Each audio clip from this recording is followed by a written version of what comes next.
And welcome to another edition of the Sports Page. Craig Dees, Kenny Rhoda, and we got a lot of football to talk about, so we may as well get started. All right, our game of the week on the west side was a big one.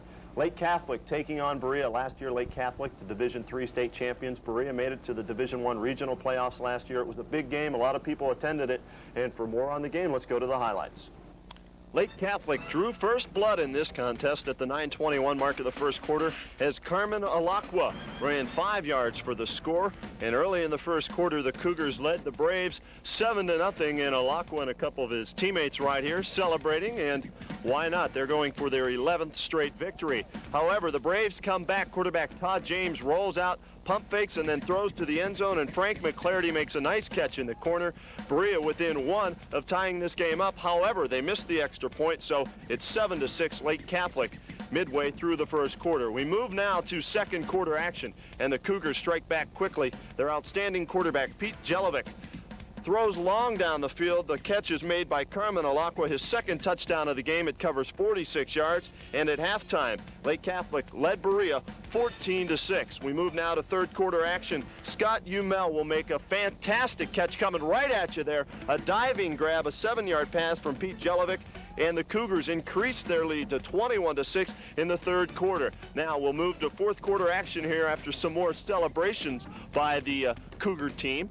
We move to fourth quarter action, and Carmen Alacqua gets the hat trick, his third touchdown of the ball game, a 2-yard run. That pretty much sealed it for the Cougars as they led at that point 28-6. But they would add one more touchdown here, and it would be a defensive touchdown. And you'll see it coming right here. James completes the pass to Bradley, the tight end. He's hit, fumbles the football. Nick Capel picks it up. He rambles 22 yards for the score. Lake Catholic, the winner in this one, 34-6.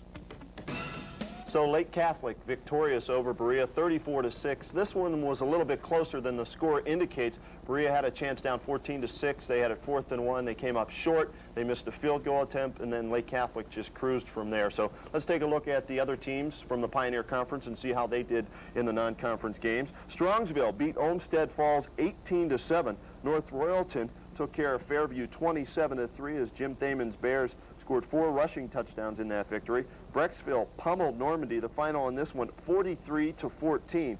Mid-Park's Nick Sudano scored 2 touchdowns as the Meteors beat Collinwood 28-12. And Brunswick took care of John Marshall. The final in that one, 18-12. All right, now let's take a look at the Greater Cleveland Conference and the GCC. Not a bad week for them this week. Euclid topped Barberton 20-14. Pepe Pearson, 26 carries, 227 yards, including 3 touchdowns. Kenston toppled Maple 28-6. Brad Dufour, he passed for 136 yards. 83 of those was a pass to Dave Carter. Mayfield topped Wycliffe in our game of the week 20-0. You'll see highlights of that one coming up in just a little while. East Lake North, they stopped North Olmsted 21-14. Jason Acapinti, a 68-yard interception return. That was the difference in that one. Chad Van Arnhem coming off the bench for 2 touchdown passes. Orange toppled Brush 35-7. Andy Kreitzer had a 1-yard run, the only score for Brush. Brush only with 95 yards of offense. And Bedford squeaked by Trinity 21-20. So the GCC, not a bad week. 2 weeks from now, they'll begin bumping heads, and we'll see who comes out on top there. All right, let's go to the Southwestern Conference now. Only a couple teams in action that we cover, and we'll take a look at their scores. Westlake beat Lincoln West 27-12. Chad Bell with a touchdown, and Ben Lesh, their outstanding quarterback, also had a touchdown in that game. And as Craig mentioned, East Lake North beat North Olmsted 21-14. Tim Dress had a good game, however, for the Eagles. He threw 1 touchdown pass and ran for another score. All right, we jump across to the Chagrin Valley Conference, and a busy week there. Chagrin Falls beats Cuyahoga Heights 20-0. A nice shutout there for Chagrin Falls. Solon blanks Padua 32-zip. Kim Herring 240 all-purpose yards, including 139 yards on the ground and 3 touchdowns just thrown in. As we said, Orange drilled Brush 35-7. Brian Fieri had 2 touchdowns. Daryl Shorteridge had an 82-yard touchdown run as well. Mayfield beat Wycliffe 20-0. You saw the game right here, and here are the highlights. From Mayfield High School, the host Wildcats took on the Wycliffe Blue Devils. Midway through the first quarter, the Wildcats took over on downs. On first down, Chris Giancola hits the hole, breaks outside, takes it all the way down to the 45-yard line. 2 plays later, Joel Consolo rolls left, throws right to Giancola, who takes it inside Blue Devil territory. Then on 4th down, Ray Paglio gets a little bit crafty. As Mayfield lines up the punt, backup quarterback and up man Mike Mormino takes the snap, finds Mike Reed for the first down, as Reed gets all the way down to the Blue Devil 16-yard line. On 2nd down, Consolo finds Jeff Mensah in the middle of the field. Mensah breaks 1, then 2 tackles, takes it all the way down, in for the score. The point after was no good, but with just 56 remaining in the first quarter, Mayfield jumps out on top 6-0. The Wildcat offense wasn't the only thing working for Coach Paglio. The Cats' defense picked up where they left off last week with defensive plays like this one from linebacker Josh Patty. And maybe the Blue Devils should have known better on a night like this. On 4th down and short yardage to go in Wildcat territory, the Wildcat defense held again with just minutes remaining in the first half. Then on the very first play from scrimmage, last week's hero Chris Giancola takes Consolo's handcuff, runs outside, breaks 2 tackles, then outruns the Blue Devils secondary, 75 yards in all for the Wildcats' second score of the ballgame, giving Wildcat fans plenty to cheer about. The 2-point conversion failed, so at halftime, the Mayfield Wildcats led the Wycliffe Blue Devils 12-0.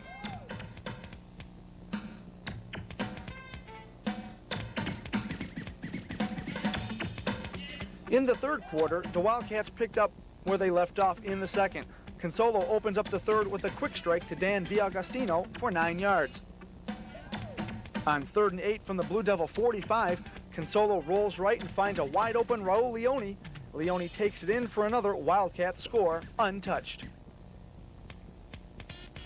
Chris Giancola then hits Tom Agresta for the 2-point conversion. So with 8:41 remaining in the third, the Wildcats led 20-0 over the Wycliffe Blue Devils. Chris Giancola had another big game with 184 yards on the ground for the Cats, while Dave Jost of Wycliffe had 6 catches for the Blue Devils. The final from Mayfield, the Wildcats 20, the Blue Devils nothing. One side note to that last game that you just saw the highlights of, Wycliffe's quarterback Chris Wamser went down with a knee injury in the second half. Calls to the school today, couldn't get any real information, so we hope he's all right, but it didn't look good when he was carted off the field and then eventually left the site in an ambulance. The rest of the CVC looks this way. South defeated West G 46-14. Jeff Mattern did have a 34-yard touchdown run, and Rob Pilch had a 43-yard run. Those both the scores for West G. Kenston topped Maple, as we said. Tom Grabham, 92 yards and 4 touchdowns. So Kenston off to a good start. And Youngstown Rayan squeaked by Chardon 19-13. Good showing for the Hilltoppers. Jason Vargo, a 33-yard pass from Joe Krebs. Krebs also added a 5-yard run. That's going to do it for the CVC. Now we want to join our correspondent from Revere High School as they put a package together for us, and it's about their fall look at the Ohio Athletic Conference. All that and much more, so please stay with us here on the Sports Page.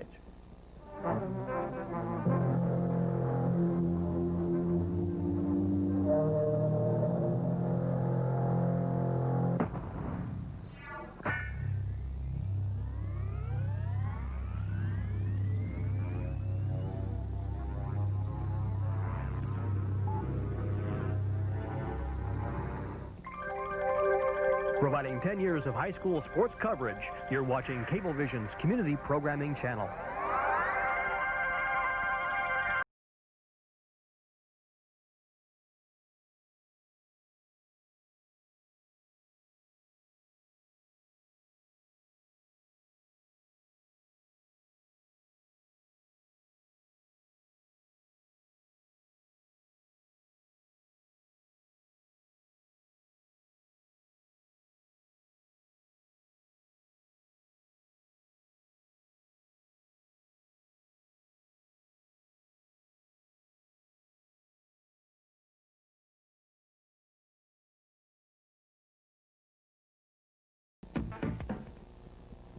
And welcome back to the Sports Page. Craig Dees along with Kenny Rhoda. And I don't know about you guys on Friday night, but it was a little windy on the east side of town. Oh, tad bit nippy, wasn't it? I had the gloves out, the winter coat. You know, I was nice and warm, had a couple layers of clothing on underneath. But you know what? As bad as it was, at least the announcers, we thought it was, didn't bother the players at all. They went out and had a great time. We had a great game. We had a great game, too. I was more concerned about the crew.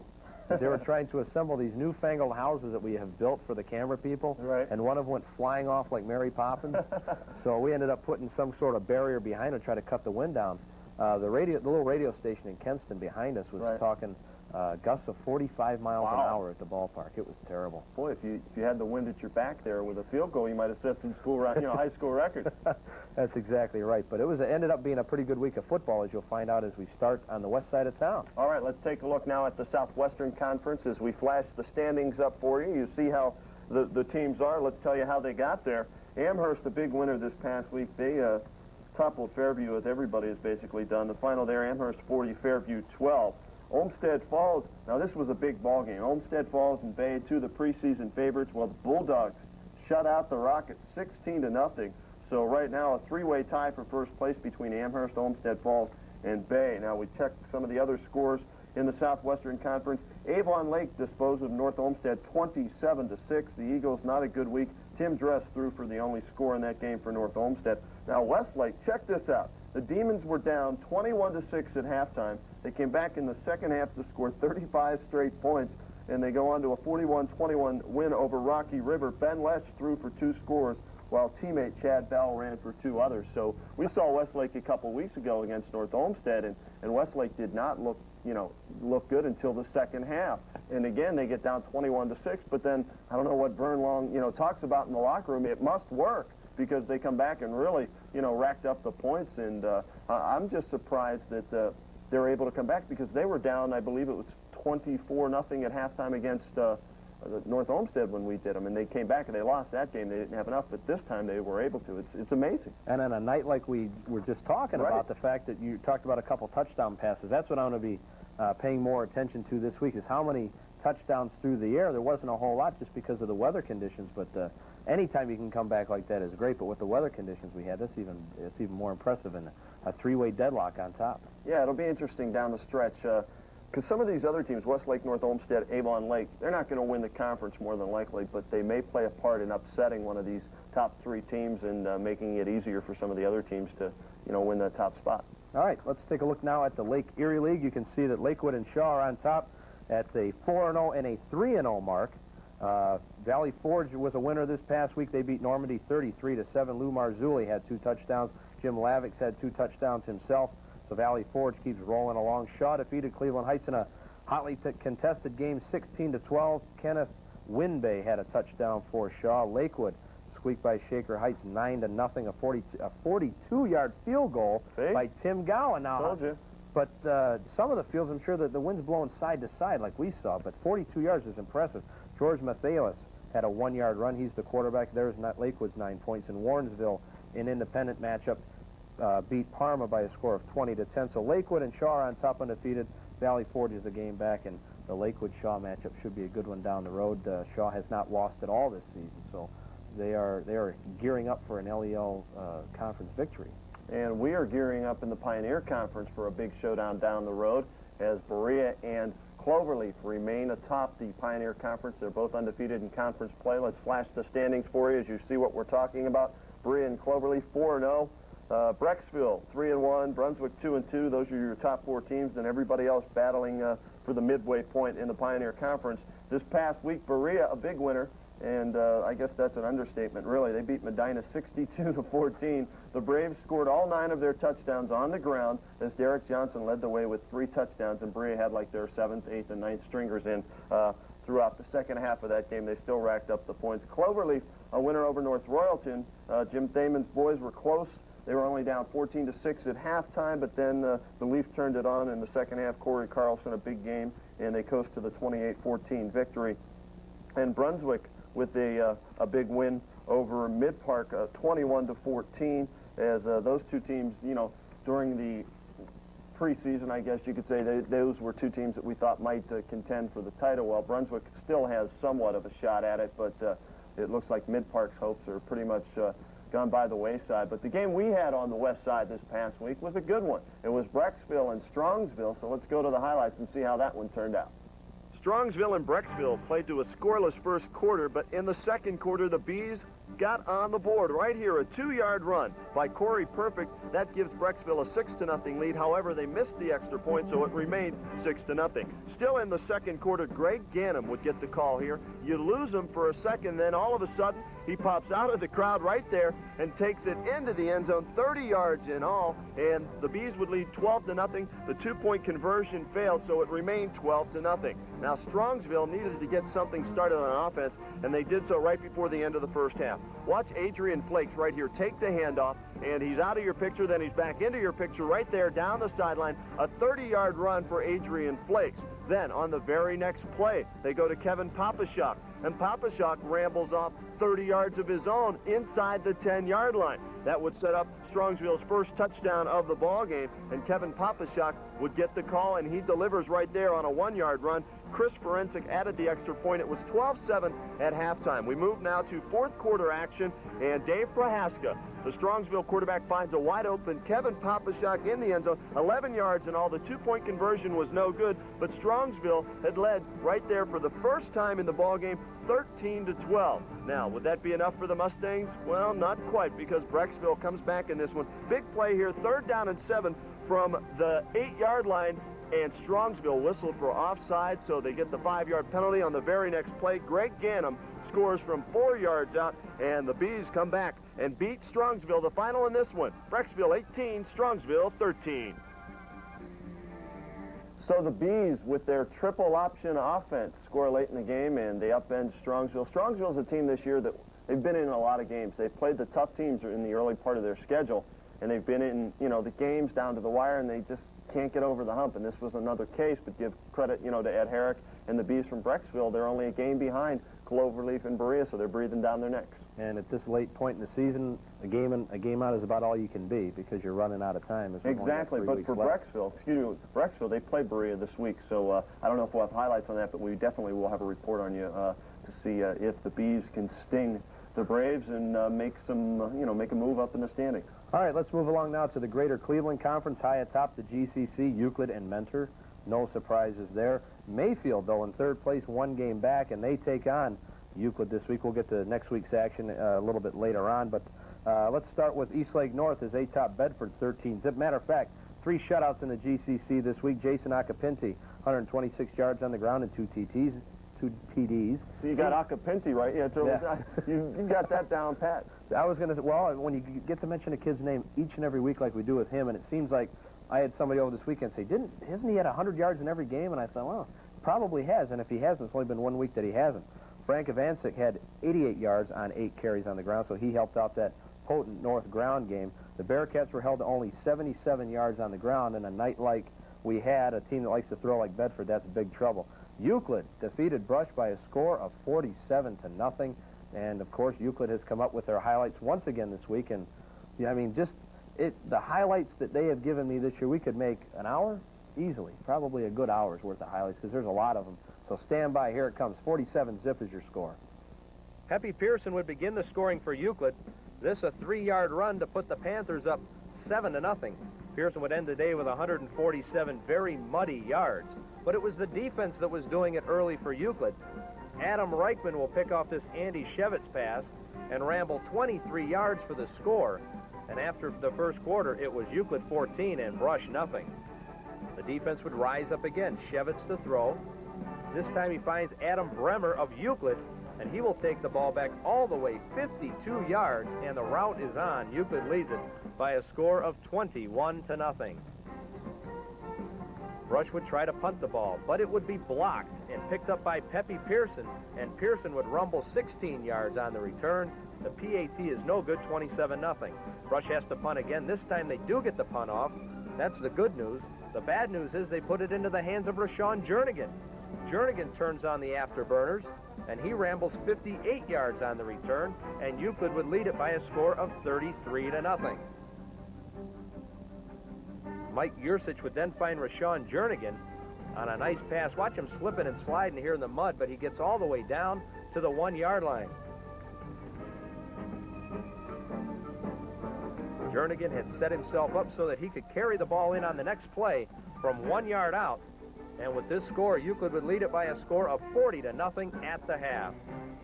One final scoring play would take place in the third quarter. Pepe Pearson would go in from 40 yards out. Pearson over 1,000 yards for the third season in a row, and Euclid wins it by a score of 47-0.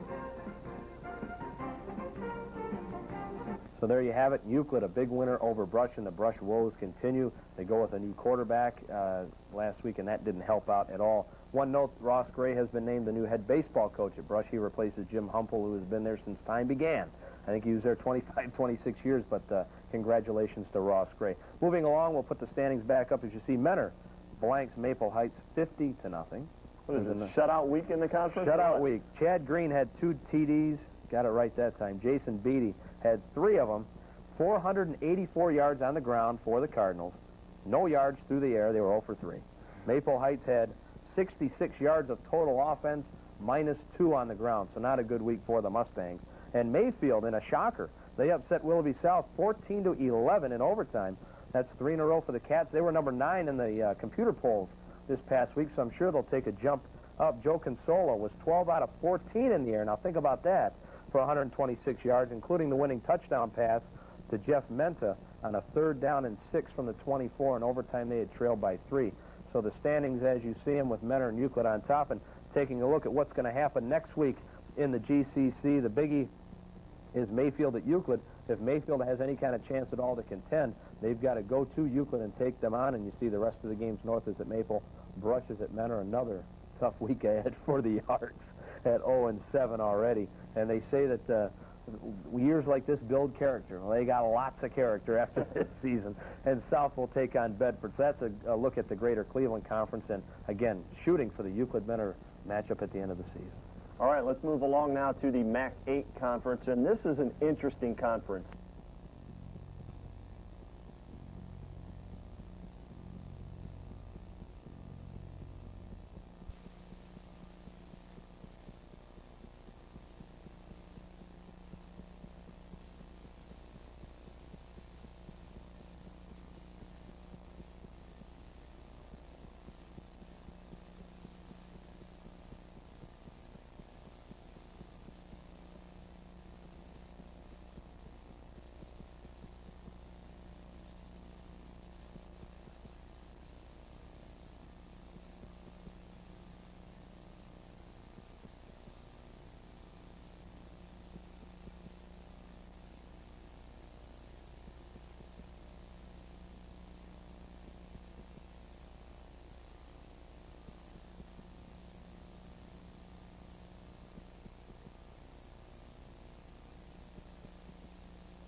If it would have went into overtime, 6 or 7, somebody had to win this game. So congratulations to Brooklyn. Better luck to Columbia in the coming week. Independence, I don't know what you can say in this game. I thought it would be a lot closer because Richmond Heights has so many offensive weapons, but Independence shuts them out 18-0. You said you had a chance to check that game out. Tell me a little bit about that. Got a chance to watch the ball game. 6-0 at half. Richmond Heights played pretty inspired, but Independence has got a nice ball club. Second half, Independence scored 2 touchdowns in the fourth quarter on a couple of big runs late. For 3.5 quarters, it was a ball game, and then it just got a little out of hand. I think the second touchdown for Independence was with 4 or 5 minutes to go, and then they got the ball back again and scored again. But good effort for the Spartans, but Independence is going to be it's good. They're just a tough team and really should go into the playoffs and maybe go farther than that. Yeah, we'll see what happens. In the only other game in the MAC 8, Beechwood, a winner over Cuyahoga Heights. We figured that, but the score might surprise you. 7-0. Damian Creel hit Mark Britt for the game's only touchdown. It covered 70 yards on a pass play. As you see the standings up there, Aurora in first place, 5-0. Independence and Beechwood tied for second place at 4-1. Then you have Richmond Heights at 3-2, Cuyahoga Heights at 2-3, Lutheran West Brooklyn 1-4, and then Columbia still winless, not only in the conference but overall. Yep, and Beechwood and Aurora will hook up the last week of the season, so there will be your big matchup there in the MAC 8. Now let's move along now to the Lake Erie League as Cleveland Heights just destroyed Parma 30-3. 18 points in the fourth quarter for Cleveland Heights, capped by Olawale Freeman's touchdown. So Cleveland Heights marches on. Shaker, they drubbed Normandy 40-8. Donnell Davis, an 89-yard interception for a touchdown. And he had a fumble recover in the end zone. Is that two of the stranger ways to score? And he also chipped in with a 12-yard run. So not a bad day for Donnell Davis. Shaw stopped Valley Forge in a good one, 12-8. Don Patterson had a touchdown. Kenneth Winbay from Patterson. Then he lateraled to Kumar Strouder for 43 yards. There was another score. So a little trickery for Shaw. They win it. It was 12-8 at half, and that is the way it ends. And Warren Harding in an independent game beat Lakewood 20-0. So Shaw's on top, tied with Lakewood at 4-0. And Shaw's 8-0 overall. Lakewood is 6-2. This coming up week, Cleveland Heights and Valley Forge will hook up. Lakewood will take on Parma. Shaw travels to Shaker Heights and Normandy in an independent game. Will take on Garfield Heights. So that's the way the LEL looks, and it's building for that Shaw-Lakewood showdown. All right, let's move along now to the Pioneer Conference, and two teams remain tied for first place in the Pioneer Conference. As you take a look at the standings, you see that those two teams are Cloverleaf and Berea. Well, Berea this past week shut out Brecksville 21-0. Chris Gooden, Frank McClarty, and Derek Johnson all scored touchdowns for the Braves, and they remain tied with Cloverleaf. Cloverleaf, a winner this week, 17-0 over Brunswick. Scott Gasper threw 2 TD passes to Lance Hansen and kicked a 20-yard field goal to keep the Colts undefeated. Now, the big matchup here, week number 9. Berea travels to Cloverleaf, and this is for the Pioneer Conference. Usually it comes down to that last week between Berea and Midpark, but Midpark having one of their, I want to put it nicely, not having a good year this year, and so we move a week earlier this year to determine the Pioneer Conference, and Berea and Cloverleaf both playing great football right now. Berea's defense, I think, may have the edge there, and the experience of playing in the big games, right. I think is going to be a big factor, but don't count Cloverleaf out because they have some talented ball players as well. Prediction? I like Berea. I like Berea 21-7. So we'll see how that turns out in our next show. In the rest of the Pioneer Conference, another shutout. North Royalton shuts out Medina 13-0. Brian Nicholas scored on a 4-yard run in the first quarter as the Bears raised their record to 3-5 overall, 2-3 in the conference. Another great job by Jim Thaman. And Strongsville beats Midpark. We talked about Midpark. They're having their troubles. Strongsville 13, Midpark 10. Chris Forensic kicked 2 field goals, and Dave Prohaska connected with Damian Allen on a 60-yard touchdown pass to lead the Mustangs. So Cloverleaf and Berea, the top 2 teams. They'll play next week. Brecksville remains at second place right now at 3-2. And then you have Brunswick, Strongsville, North Royalton all at 2-3. Midpark is at 1-4, and Medina winless in the conference at 0-5. Now, you had a game of the week on the west side that didn't take care of any of the conferences that we normally cover. What was it? No, we went out, we had a Suburban League matchup between Highland and Copley, and both of these teams aren't going to the playoffs, and really not the powerful teams from the Suburban League, but it was a good game because they were tied in the conference, and the winner in this one gets a leg up, so let's go to the highlights. The Copley Indians would draw first blood in this game. Quarterback Chris Donato drops back to throw and finds Thomas Idley for a gain to the 2-yard line. And then 2 plays later, Donato would cash in. He calls his own number on the bootleg to the outside, makes a nice cut right here, takes it into the end zone. The extra point was good, and Copley led 7-0. I want to show you this again from ground level. Watch the great blocking, the guards pulling, and then a fine block here by the wide receiver right there, and Donato able to take it in to give Copley the lead. Now we move to second half action. The score is still 7-0. Copley in trouble. They start deep in their own territory, in fact, at their own half-yard line. And then they give the ball to Jeff Barbarich, and Barbarich with a big run down the left sideline to give Copley some breathing room. Then they call on Barbarich one more time. This time he goes to the right side, and Barbarich makes a nice cut and then bounces to the outside. 40 yards in all. He takes it down to the 2-yard line. And then once again, Copley, they got close and then cash in. Right here, it'll be David Bebout taking the handoff from Donato, plunging into the end zone. And that's the way this one ended. Copley 14, Highland nothing. So Copley comes up the winner in that game. The Suburban League, we don't always get out there, so it's nice to, whenever we have the opportunity to get out and do a game. Revere was a winner in the Suburban League this week, 26-0. They beat Talmadge. So congratulations to the Minutemen. And as usual, from Revere High School, they sent us a package this week. So let's join our correspondent from Revere, story on the JV football team. Hello, I'm Bill Levendaris, reporting for Revere High School. I'm here with Coach Buchanan, coach of the junior varsity football team. Coach Buchanan, how has the JV team progressed this year? Well, right now our record is 4-2, and we've been very competitive in all of our games. And I feel at this point we've got a good group of young sophomores that have mainly been the core of the JV team. They're a good group as far as their physical abilities and their aggressiveness. And I feel that, you know, they should be able to keep up the winning tradition that we've developed here at Revere High School. Are there any significant games this year that you guys have won that have really stood out in your mind? We defeated in our first couple games. We beat Kenmore and Firestone, which they've done very well in the city this year as JV groups.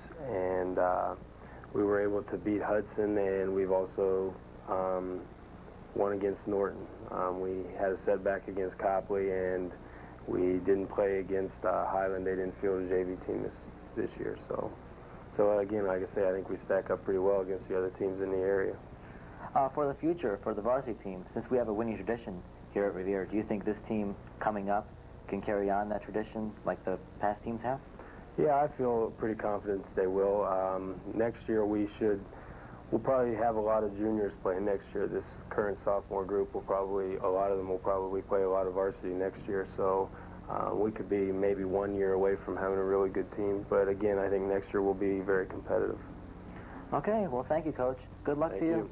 I'm Bill Evandaris, here for Revere High School.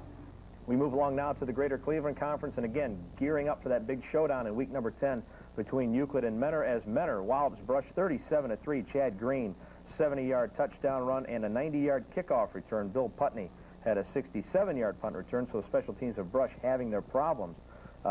Mentor did have 105 yards in penalties. That could be a record or close to it. For Brush, Mike Reitz, a 24-yard field goal. The Arcs only 51 yards of offense, including -1 in rushing.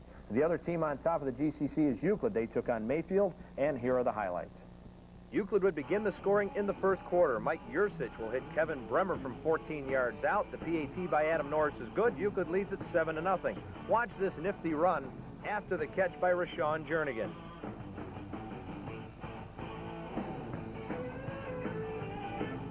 And watch the power as he drags about 6 guys another 5 yards. That would set up this score. Mike Yursich once again. He'll hit Jernigan from 24 yards out, and it's 14-0 Euclid after the Adam Norris PAT. Chris Giancola for Mayfield will take the next kickoff and race all the way down deep into Euclid territory. He's got the wedge out in front of him. Watch him pop through and come to the near side, and he is almost gone. Takes it all the way down to the 32-yard line. A couple of plays later, it's Joe Consolo hitting Tom Agresta from 16 yards out. The PAT no good. It's 14-6 Euclid. But Pepe Pearson, the next possession, would take the ball up to the left sideline and rumble 81 yards for the score. Pearson would finish the day with only 139 yards. We say only, but he did carry the ball only 11 times. Mike Yursich would hook up once again with a different receiver, this time Sparky Burkett, who goes 65 yards. Euclid would lead at 28-6 at the half. Yursich ended the day with 12 out of 15 for 206 yards. Pepe Pearson caps the scoring for Euclid, a 5-yard run around the right side. Euclid goes on to win it 41-22. So Euclid and Mentor remain undefeated in the conference, as you see. Euclid is 8-0 overall. Mentor did have one setback early in the season. They will meet in week number 10. South stopped Bedford 27-13. Bedford led this one 13-0 after the first quarter. Chris Newell, a 10-yard run, and Jason Chattel, a 50-yard pass to Jamar Johnson, helped Bedford with those two scores. George Orlando for Willoughby South had 3 touchdowns. And in our game that we had this past week, Eastlake North traveled to Maple Heights. We figured it would be a good one, and it was. And here's Scott Cirillo with the highlights. First quarter action. Maple's Tom Smoko gets off a low bouncing punt that hits a North player on the back. The Mustangs recover and start out with great field position at their own 48-yard line. David Carter takes the screen for a quick pickup of 9 yards.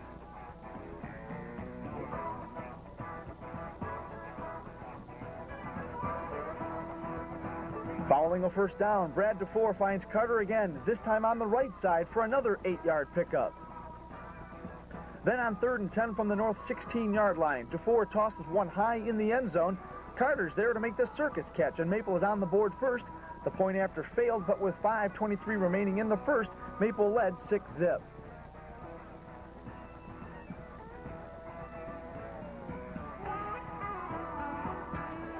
We move to the second, and the news gets better for Maple. Not only are they keeping the Rangers out of the end zone, but they begin to add to their lead. On second down, Brad DeFore turns and gives to Steve Brown, who explodes through the line, where it turns into a foot race, a race Steve Brown will win every time, 81 yards in all. The two-point conversion made it 14-0 Maple, and that's where we stood at halftime. In the third, North goes back to what they do best, running the football with Jason Akapini and Frank Ivancic.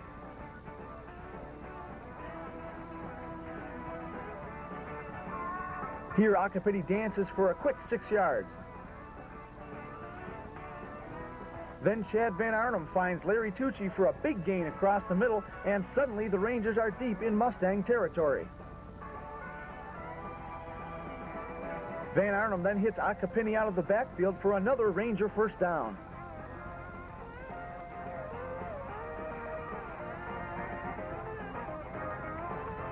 Three plays later, Brian Barney blasts his way up the middle from 8 yards away. The point after failed, but North was on the board with 7:32 left in the third, trailing 14-6. The momentum had definitely swung in the Rangers' favor, as now the Mustangs were unable to generate any offense due to the rise of intensity of North's defense. In the fourth, the Rangers, led by Brian Barney again, began to march downfield once more. It's Barney again, rumbling into Maple territory all the way down to the 24, a pickup of 28 yards. This time it's Akapini zigzagging his way down to the Maple 4-yard line.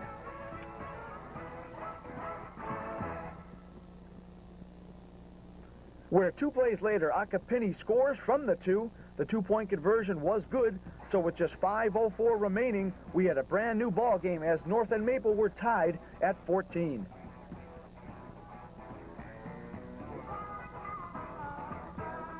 After having their drive stalled, Maple called on Tom Smolko to punt once more, but a botched punt return and a Mustang recovery gives Maple Heights new life in North territory with just minutes left. But just 2 plays later, Maple Heights returns the favor and the ball on this missed handoff between DeFore and Carter, giving North a new chance. First play from scrimmage, Paul Thompson takes the reverse, cuts upfield and takes it near midfield with just 40 seconds remaining.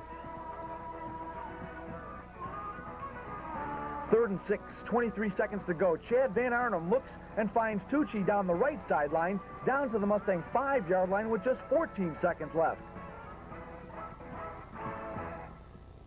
North coach Dan Kakura then calls on sophomore place kicker Aaron Miller to kick away from 22 yards out, and here's how Craig Dees made the call on Friday night.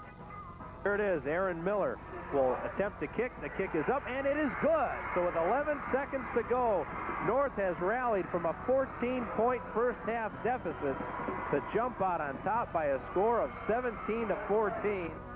And that's your final. North in a thriller. The Rangers 17, Maple Heights 14.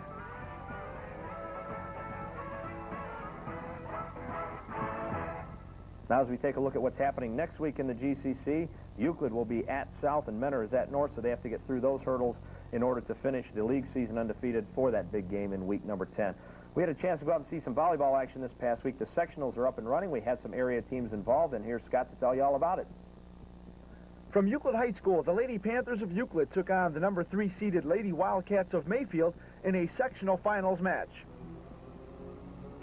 Right. They said, well, Euclid will run right over them. But the Braves, I was at that ball game, and the Braves really did a super job. So they've been there before. If they can get there again, you never know what can happen. All right, elsewhere in the Pioneer Conference from this past week, Strongsville beat up on North Royalton in the final 31-7.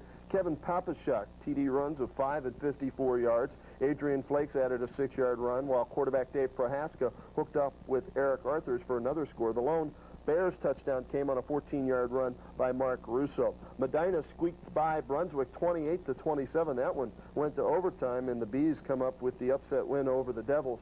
And Mid-Park came into this ball game. As we said, they haven't played well all year long, and they come into the game against Brecksville, who just a week ago was only a game behind the leaders. And so you would think Brecksville was the favorite in this one, right? Well, let's go to the highlights and find out how this one turned out. From Finney Stadium on the campus of Baldwin-Wallace, we pick up action in the third quarter between Mid-Park and Brecksville, with the Meteors clinging to a lead of 18-14. Brecksville takes over to start the third with Corey Perfect moving the ball down to the Mid-Park 11-yard line.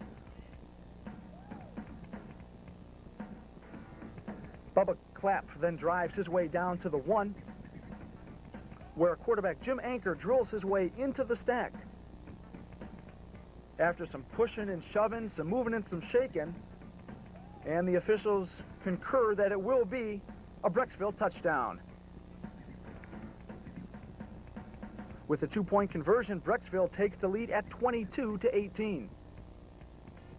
Midway through the fourth, Mid-Park's Nick Sedano powers in from 8 yards away to give the Meteors the lead back at 25-22. Jason German then puts the icing on the cake for Mid-Park with this 4-yard run. The Meteors added the extra point and helped to knock off the Brecksville Bees 32-22 in conference play. So as you heard there from Scott Zarella, a big game for Mid-Park. Jason German, 2 touchdown runs in that game, a 24-yard field goal. He kicked 2 extra points. He also had the 2-point conversion, so he's proving that he's an all-around player. Not bad at all, and as we said, the Pioneer Conference always tough year in and year out, and this year no different. Without a doubt, and as we said, next week it's, you know, the big game is Mid-Park at Berea, but also if Berea should stumble, Medina plays at Cloverleaf, and even though Medina's in last place, as you saw in the standings there, there's always that possibility because it's a big rivalry game that the Medina could upset them just like they did Brunswick. Another conference that has all their rivalry games coming up this week is the Greater Cleveland Conference. As we look at the standings, you see, guess who? Euclid and Menor on top, both undefeated in the conference. Mayfield is a close third. They're 2 games back, but here's what happened this week in the Greater Cleveland Conference. It was Menor rolling past Eastlake North 43-6. Chad Green had 4 touchdowns for Menor. North's only score was Brian Barney, a 1-yard run in the fourth quarter. How about this? 21 yards of offense for North, minus 16 yards rushing. Now with Jason Acapinti and Brian Barney, who you saw a couple weeks ago in the game of the week, you know that they can get the job done, and that's got to have be making a statement for Menor as Euclid comes, or as Menor goes knocking on Euclid's door this week. The fact that you have shut down a couple of quality backs and held them to minus 16. Euclid did defeat South 34-13. Rashawn Jernigan had an 85-yard kickoff return. 4 plays later, received a punt and ran that one back 71 yards. So not too bad on the special teams for Euclid. Pepe Pearson added 136 more yards on 21 carries, so Euclid rolls on. Mayfield top Bedford 22-6. Chris Giancola had 2 TDs. Jeff Menta had a 2-yard run. 115 yards of penalties for the Wildcats, but it didn't bother them as they were 22-0 after the third quarter. Jason Chattel, a 4-yard touchdown pass to Rayco Galat, was Bedford's only score. And rounding things out, Maple Heights gets their first GCC win this season. They beat Brush 14-10. Steve Brown had a 10-yard run and a 56-yard run. Dave Petriella, 15-yard pass from Reeve Carrero. Mike Reitz kicked a 35-yard field goal for Brush. That one ends up 14-10. So as you can see, Euclid and Menor is on top. Coming up this week, as we said, rivalry week. Menor is at Euclid, and it seems like every year it comes down to this ball game. South is at North, Mayfield's at Brush, and Maple's at Bedford. So the GCC, what they do is they just wait till the end of the year and throw all the rivalry games in. I think that's good for football as well, because if you're out of it, at least you got something to play for. Yeah, it's nice, except if you look at it from our standpoint, you'd like to see these games spread out through over the whole year so you could cover as many as possible. But for the kids and the coaches and all that, this is a great weekend coming up for them. So we will have details next week, and we'll let you know who wins the GCC. All right, and what do we have now? I guess we're going to take a look at some volleyball highlights. Yes, we are. Thank you. No problem. That's why I'm here. I'm your partner. We're supposed to work with each other. Let's take a look at some volleyball highlights. The sectionals roll on. We had some area teams in the Greater Cleveland Conference participating. Scott Zarilla was there.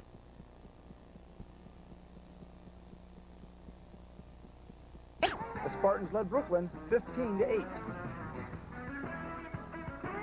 The Hurricanes continue to move the football behind the running of Mike King and Matt Kremser, amassing 14 first downs for the game. The Spartans' defense, however, would continue to bend, but wouldn't break again. As a matter of fact, John Jersick ended a Hurricane drive with this interception, keeping Brooklyn at bay.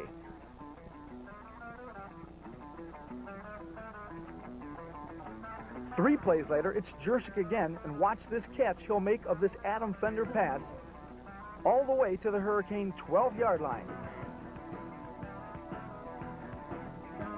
And on the next play to start the fourth quarter, Sean Williams scampers in the remaining 12 yards to increase the Spartan lead to 21-8. And that's where we'd finish. John Kramer and his Spartans cap off an outstanding season at 7-3, good for a third-place finish in the MAC 8, while Brooklyn drops to 2-8. Congratulations again to Coach Kramer, his staff, and his players. The final again from Brooklyn, Richmond Heights 21, Brooklyn 8.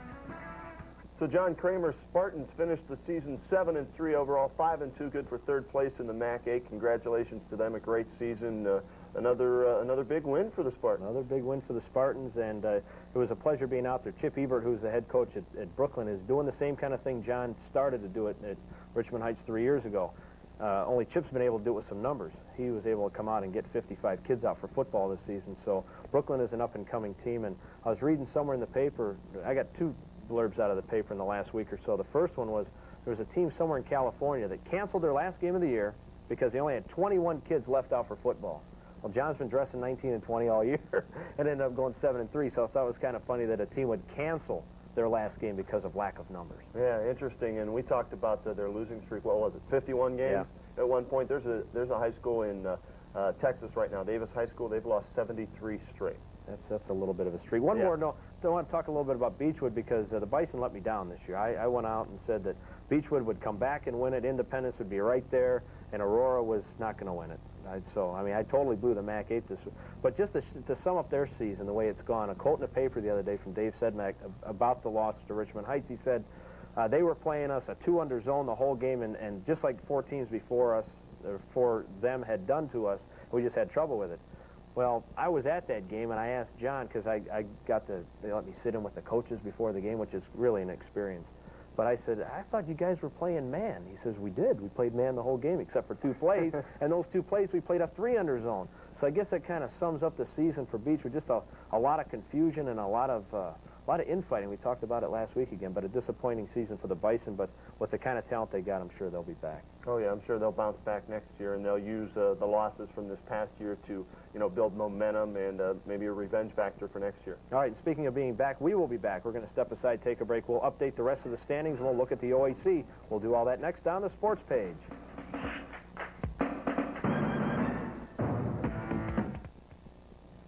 Coburn Haskell invented the modern golf ball. Another Clevelander who changed the way we live today. This bit of historical trivia was brought to you as a public service by Cleveland's Outdoor Museum. And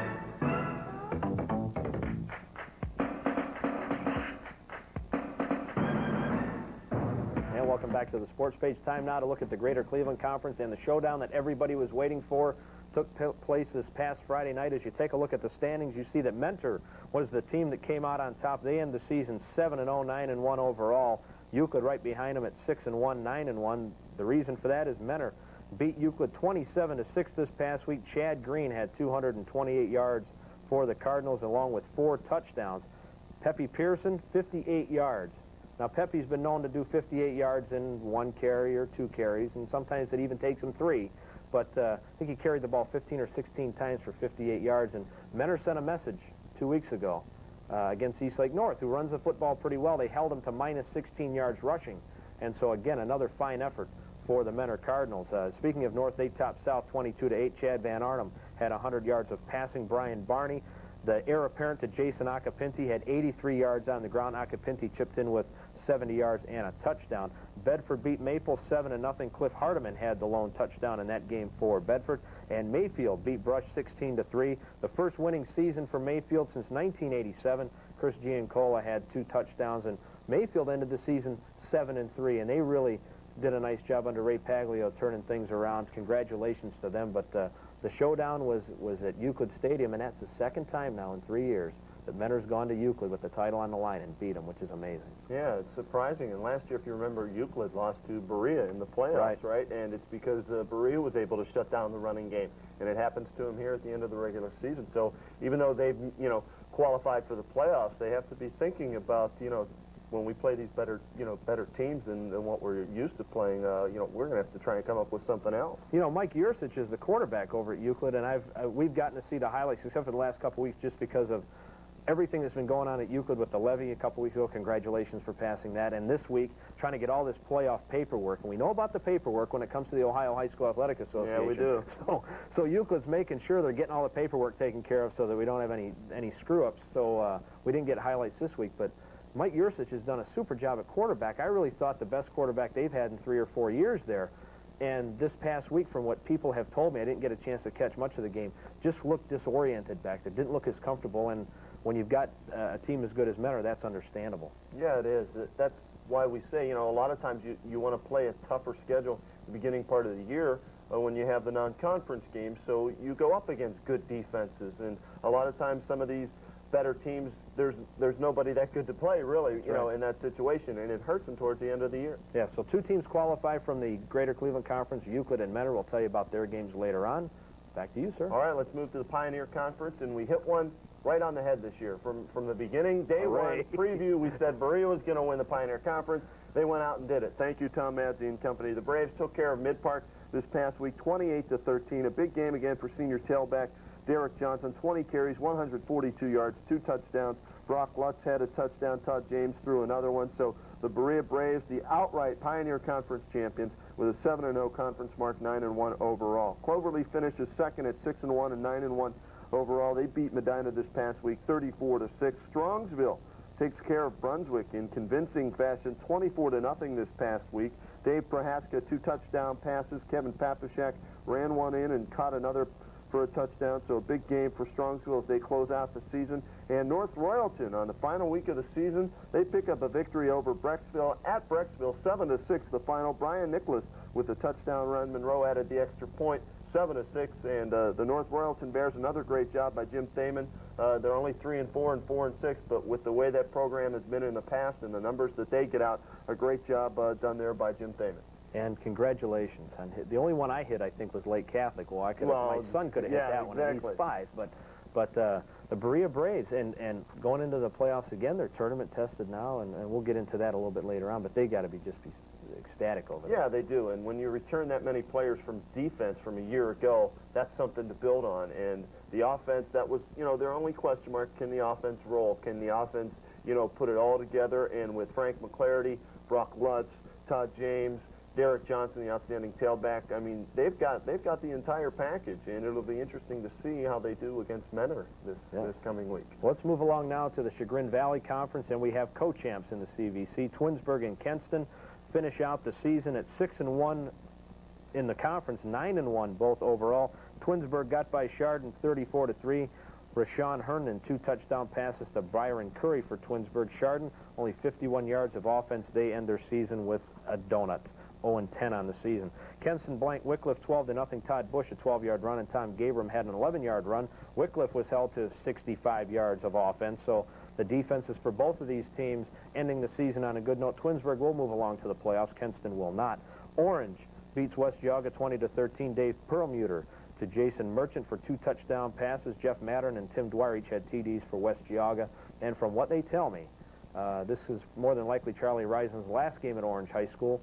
The reason we're thinking that is because his son Lance, a redshirt at Kent State at the quarterback position, more than likely will be seeing a lot more time next year. So we're expecting Chuck to hang it. I really thought he'd do it after this past year or the year before this, but I really think that this is going to be it for Chuck. And if it is, congratulations on a great career and good luck. And I'm sure he'll enjoy himself down at Kent State on Saturdays watching his son play football. The final game of the CVC Solon, they drubbed Chagrin 41-0. Kim Herring 2 TDs, and Joe Zarlinga threw for 2 touchdown passes as well. So the CVC again, Solon, right, 3rd.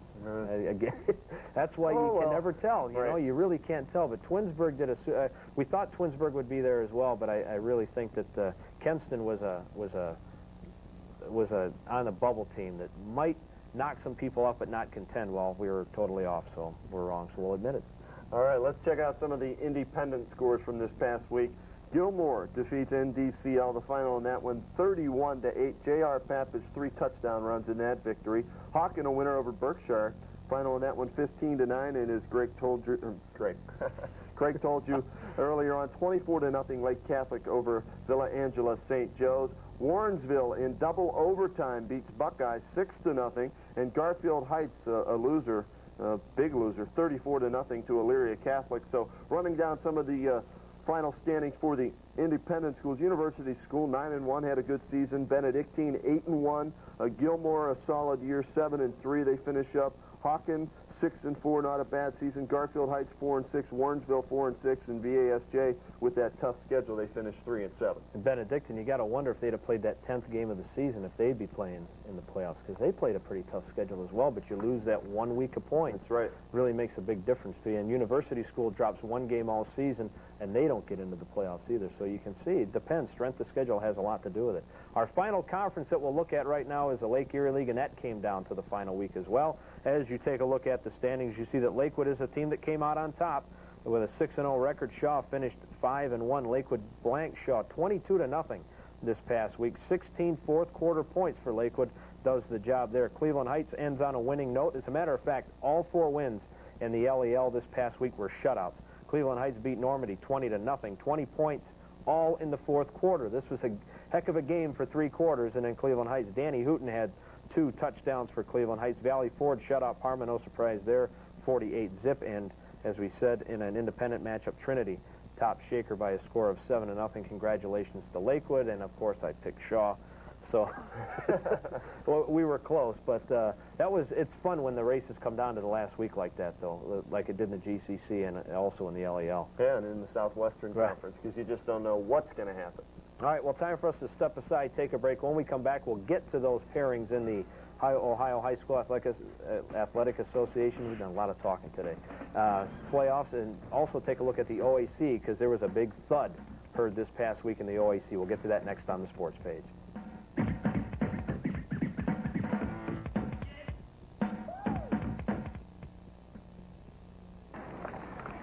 Bill White started the chewing gum industry, a fact we are reminded of every day. Another Clevelander who changed the way we live today. This bit of historical trivia was brought to you as a public service by Cleveland's Outdoor Museum.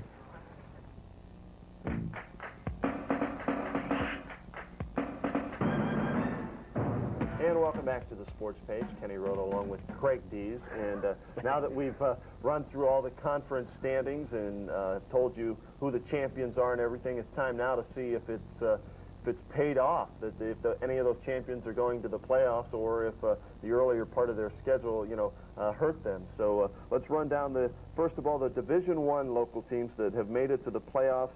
And we've got, well, 4 teams actually, if you count St. Ignatius.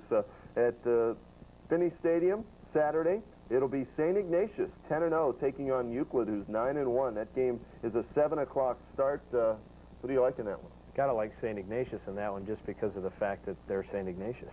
Yeah. And they've had Euclid's number before, and you just wonder how well Euclid can bounce back. They hadn't lost a game all season, and they were dismantled by Menor. So you have to wonder what their psyche's like coming in. But it should be fun to see Rashawn Jernigan and Pepe Pearson play on the turf. That ought to be exciting. All right, now let's talk about Mentor, because they're going to be playing Berea. Both teams are 9-1. That game will take place Saturday night, 7 o'clock as well at Lakewood.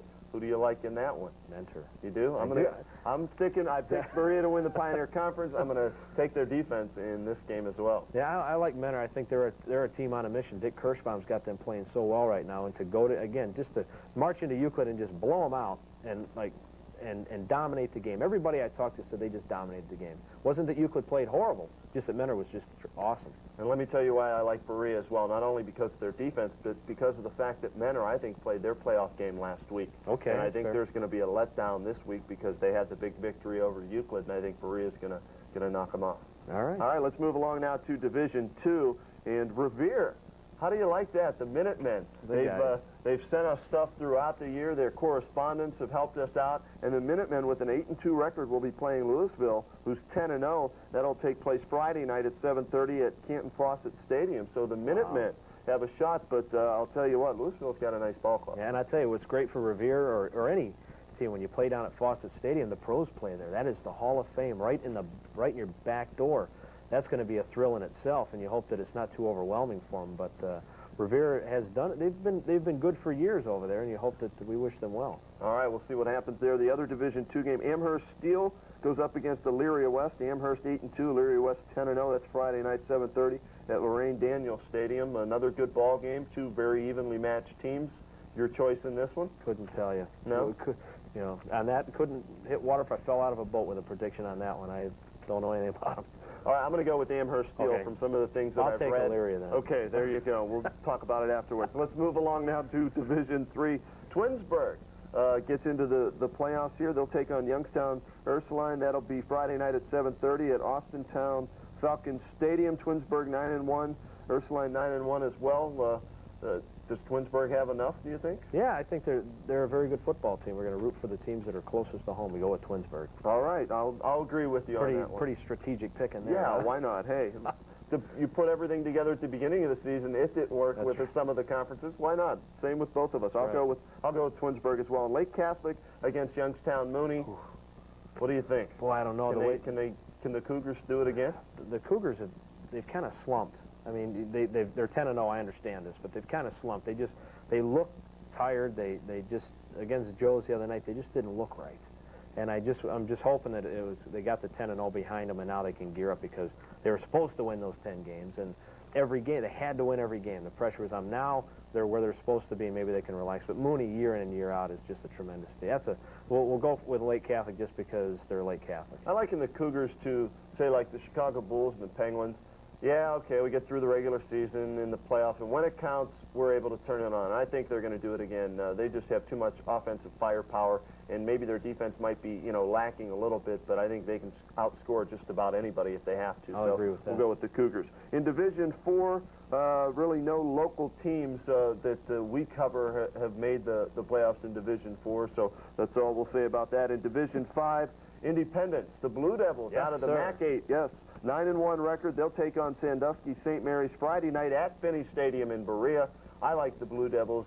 They got sidetracked early in the season there with their lone loss, but they've bounced back since then, and they've played very well. I've seen them play a couple times this year as well, Kenny, and they're so big up front. They push people around for Division V school. They're very good, but I've said it before during basketball season. I'll say it again, and I'll probably hear it from people, but you put a Saint in front of anybody's name when you get into the playoffs, and you got to give them a good shot. I mean, that's just a fact.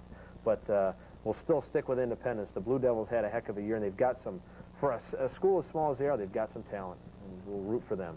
All right, there you have it. Those are the local teams that are still in the hunt for possible state championships, and we'll update you each week as long as those teams continue to move on, and hopefully we'll have some reports from the various sites wherever the games are. Right now, though, we want to move into local college football, and that's the sound that was heard in Berea this past week as the Baldwin-Wallace Yellow Jackets, a loser this past week down in Ada, Ohio, to Ohio Northern. Now, let me set the table for you, and then you can comment on this.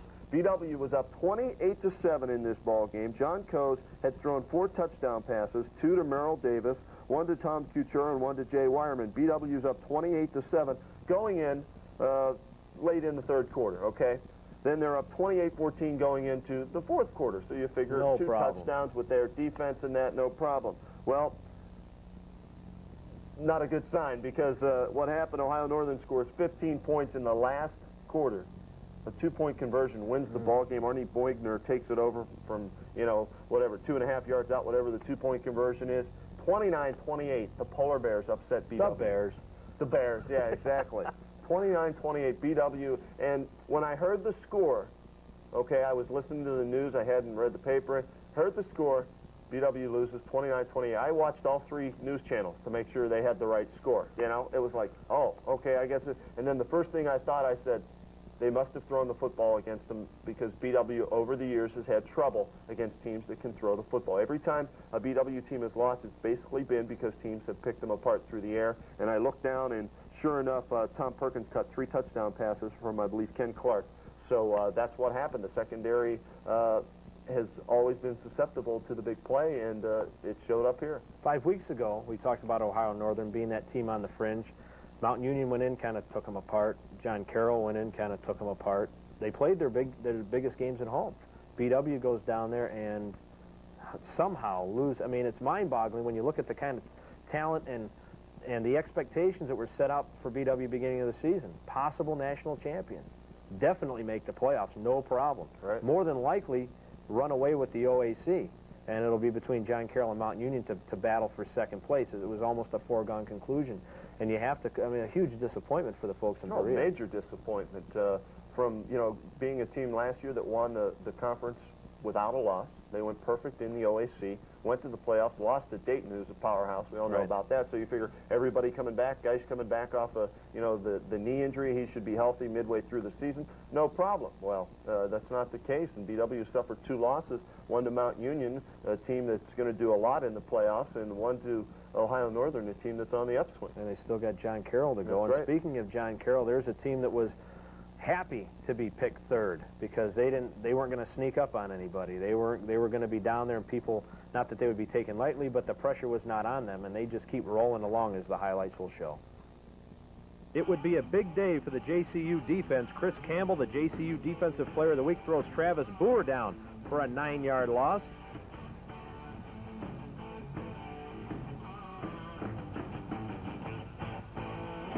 Bruce Saban would then take the ball around the left side for a 9-yard touchdown run. JCU up 17-0. Matt Warneman leading the defense. He sacks Howard Joyner here. This is a 12-yard loss. And then Brian Single would help out the defense as well. He makes his team-leading 4th interception on this play.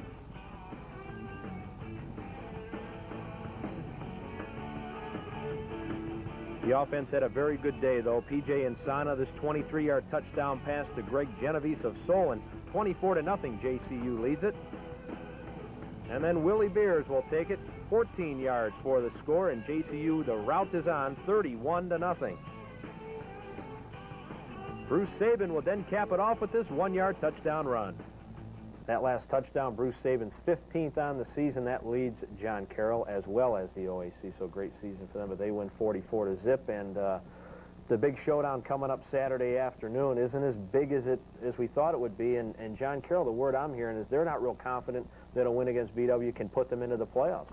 It may just be for that rock. Yeah, exactly, with the Cuyahoga Gold Bowl, and well, we won't comment on that, but anyway, the thing that's hurt John Carroll the most is the fact that BW lost. I mean, had BW won, both teams head into the ball game with 8-1 records. Then if you beat BW at BW, you know, people around the country say, hey, you know, maybe they do deserve a playoff berth. But now that BW's in 3rd place, you know, with 2 losses, and if you beat them and say, well, they're not having, you know, that good of a year, so it doesn't mean as much. So, you know, that could hurt John Carroll. There's still an outside shot that the Blue Streaks can get in, but it's going to be tough. But it's still going to be a fun game because bragging rights to these kids, you know, are still important, and a lot of these kids know each other from the high school wars and, you know, the summer training camps and things like that. So it should still be a good game. And we'll be there, so it's going to be a great game. That's right. We'll have highlights. When we're there. That's yeah, right. exactly. Right. Mountain Union, one quick note, they roll on 44-0 as well, so they still remain undefeated. That's going to do it. We're all out of time. Join us next week when we'll update you on who did what in the playoffs, and, of course, we'll have the outcome of that John Carroll BW game. For Craig Dees, I'm Kenny Rhoda. Thanks for watching. We'll see you next time on the Sports Page.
and basically say, you know, this is a team that we didn't expect to do much better than 7, 9, 8, 8. That's true. If you remember that call. And, you know, I didn't get so down after we lost to Cincinnati, and I'm not going to get so high after we won in Houston. So, you know, just try to, understand that. Do you think, Mike, we're in between? I think we're a football team that's decent. We can play with most of the teams in this conference and in this league. I think we have to put things in realistic terminology, and that is that if we get to the playoffs this year, it's a gift. And if we go any further than the first round, we should be happy about it. Oh, great. I got news for you. If we get to the playoffs, I'll be happy about it. That's right.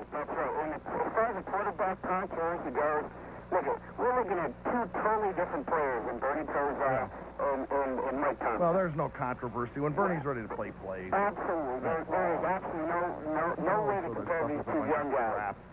And as far as Danny Ferry goes, yeah. You know what? I was on the road this afternoon listening to Peter Brown's show, and, you know, it starts to get to a situation where some people think of Danny because he's white. Maybe that's why we're behind him. But I got to tell you, I've been following basketball. I'm 40 years old, and I've been following basketball when we went down to the arena and watched the Cincinnati team play.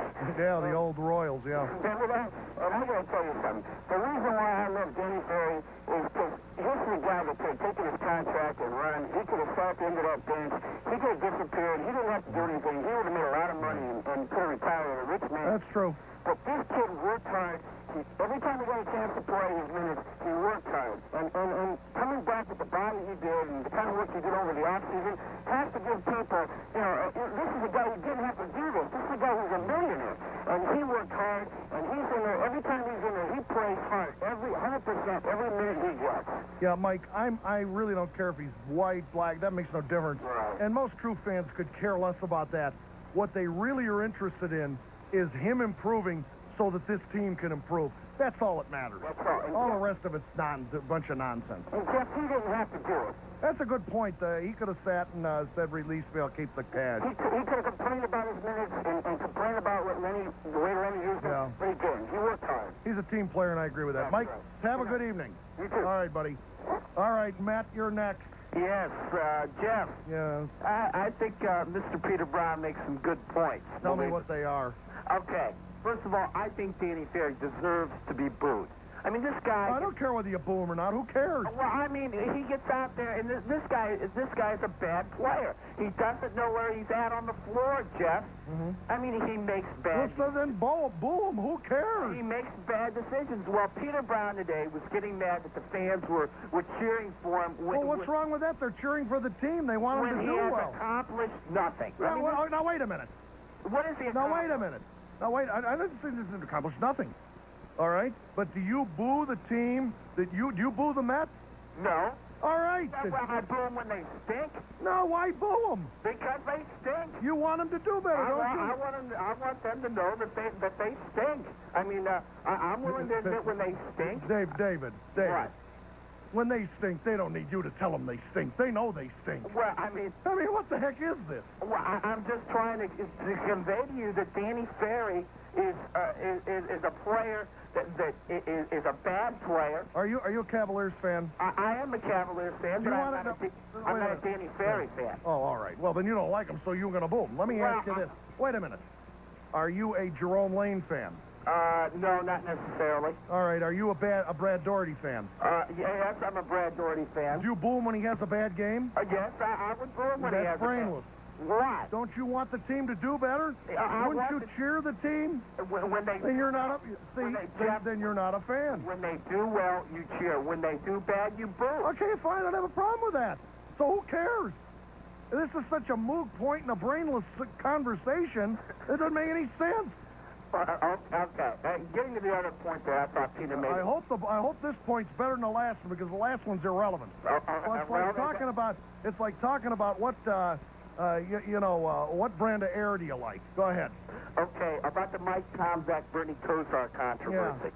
Yeah. Now, do you think that with the receivers that the Browns have, and with the offensive line being in the shape that it is, that Mike Tomczak is doing a real good job of making the most out of the talent that this team has? No, he's done what he's been told, and in the elementary offense that he's been given, he has done a very good job at executing what he's capable of doing. Now, can Bernie Kosar be a quarterback in this offense that can succeed with the Oh, sure. No, if the line. No, wait a minute. If the line plays like it played against Houston, and it's together, and we have Jones and Fike and Dahl and either Renstra or King and Hilgenberg at center, and you give anybody some blocking, this offense can open up, and this offense can score more points. We're still scoring about 8 points a game, touchdown-wise. Well, but what I'm trying to say... Is that going to be good enough to beat somebody like Minnesota? No. All right, fine. But what I'm trying to say to you is that with the limited sources that Mike Tomczak has... He's done a good job. Yeah, exactly. Do you think Bernie Kosar can be a successful quarterback in this offense with having this many limitations going against him? Wait a minute. What limitations does he have? Well, I mean, Michael Jackson and Sean and the receivers that this team has are not exactly heading for the Hall of Fame. Oh, I understand that, but it's going to also open up the passing game because Bernie understands the defense, and you're going to be able to expand the playbook. I mean, the playbook they're running like now is high school time. Well, because of the limitations of what you've got at the quarterback position. Who do you think's playing there, John Unitas? No, I don't think. All I am trying to say is that... I don't know what you're trying to say. With the type of talent that Mike Tomczak has, with less talent, do you think Mike Tomczak is a better quarterback than Bernie Kosar? No, not at all. That's so brainless. Well, He doesn't even deserve to be... Listen to me. You're not hearing me out, Jeff. Yeah, all right. With mediocre talent, is Mike Tomczak a better quarterback than Bernie Kosar? No. With mediocre talent? No. Less than average? No. Mike Tomczak, in the degree that they have given him offensively, and I'm talking about schematics here. Okay. All right? All right. He has done a good job. Okay. All right? Is he better than Bernie Kosar in any degree? No. Except maybe racing around in the backfield. Well, I mean, that's another advantage that I think Mike... No, that's a disadvantage. What, mobility?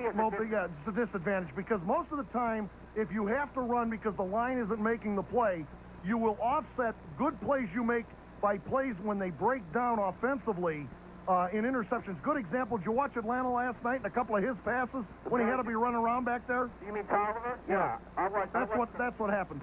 Fran Tarkington said it better than anybody. The only reason I ran around back there is because we didn't have any players up front. When we got players up front, you think I want to run around? There's no way I can make sane judgments running around like I could if I could sit back there and watch what the defense is doing. Yeah, but what I'm trying to say is, do you ever see Bernie Kosar roll out? I don't want him to do that. Well, I want to block. I think that is an advantage for a quarterback when he is able to roll out and throw the ball. I think it's a great idea if you're playing the veer offense. David, you're bucking the system here. You don't know what you don't understand. This is not high school football. I'm not trying to compare it to high school. And you need what you need from your quarterback if he can throw the ball. Now, if he's injured and he can't throw the thing anywhere, you need the ability to understand the defense. That's more important than rolling out or any of this other nonsense that people try to tell you. The understanding of the defense. You think Joe Montana was a great runner? He was a good runner when he came out of college. He was a good runner when he came out of college. Was John Unitas a good runner? No. All right. How could he be successful? Why didn't they play George Shaw? He could move. All I'm trying to say is that what you're trying to say, the defense when a quarterback is able to roll out. It helps the defense. You are correct. It helps the defense create turnovers if you've got plays breaking down all around you. You're correct. I got to go. All right. Oh, man. What are we doing, Bob? All right, let's take a time. I need a timeout. Stay with us. Sports Radio 1220, WKNR. Save hundreds of dollars a year on your life insurance payments. Get a pencil and paper because in a minute, I'll give you a money-saving toll-free number. The company I'm talking about is SelectQuote. If you read the Wall Street Journal, Kiplinger's, or Money, you've seen their ads. Male non-smokers, 31 years old, $250,000 worth of life insurance for $200. If you're 36, $150,000 coverage for $157. At age 49, a $500,000 life policy is $650. Select Quote saves you money because they continually compare the costs of the term life insurance policies of 14 of America's top-rated companies. Call Select Quote today, 1-800-992-0600, toll-free. They'll mail to you without any obligation a free personalized price comparison of the 5 policies that get you the most life insurance for the least amount of money. Call Select Quote today at 1-800-992-0600 and see how much you can really save on your life insurance. Coverage available in most states.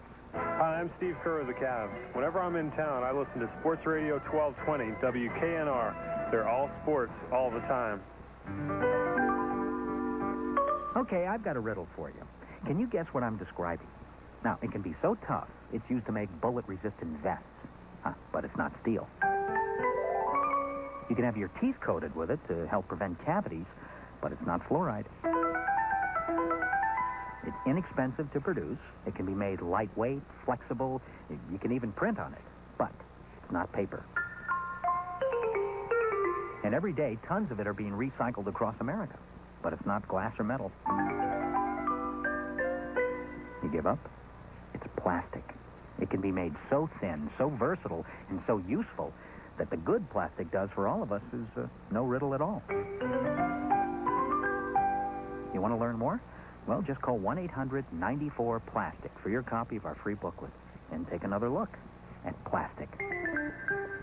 Sponsored by the American Plastics Council. Sports Radio 1220 WKNR. Okay, welcome back. See, I know Mr. Met, and he just wanted to irritate me with that discussion. Herb in East Cleveland, how are you? You're on Sports Radio WKNR. What's happening? Hey, Professor, what's going on? No, not a whole lot. Just getting a little psyched up for the Cavaliers. Yeah, that sounds good to me. I got 2 things I want to ask you about. Sure. First, in this quarterback controversy. There is no controversy. True. That's just Bernie's the nonsense. franchise, he's the quarterback. Yeah, well, I think what you have to look at is that the offense, when he's playing, has tremendous expansion to it because of his ability to understand what the defense is doing before they do it. And that's extremely important. Just sit down and talk to any coach. Like, I'll never forget talking with Schottenheimer, and he said that Bernie brings so much to the table, I don't care if he sits out there in a wheelchair. It doesn't make any difference because he understands what has to be understood, and that's very important. Now, the only thing I might not like is they bring back Philcox this weekend. I think Tom's actually quarterback this weekend. That's a hairy thing, and that's a tough call here. I think Todd also has more skills than Mike. Mike's got some experience on him, and I think Mike has performed very well with what they have given him to perform with. I'm not so sure, and I'm sort of, again, when Belichick mentioned that last night, and he didn't really say anything. Yeah, I know. He does have a point to see how much Philcox hasn't. He hasn't done anything for 2 months. So that has a big bearing on it here. Okay, It's not like Todd had played 5 years and had taken the team to the AFC Championship game 3 times. He's not played at all. So that's another story. Yeah. Now getting to this Elo thing. Yeah. I like Elo coming off the bench. So do I. And I'll tell you why. Okay, because you got Price, then you got Wilkins. Wilkins just been here, like you said earlier, 6 weeks. He's learning the system. Right. With him in there with Price, takes a little load off of him. Now, when you bring in Elo, Price might not be in there. He's in there with Brandon. Mm-hmm.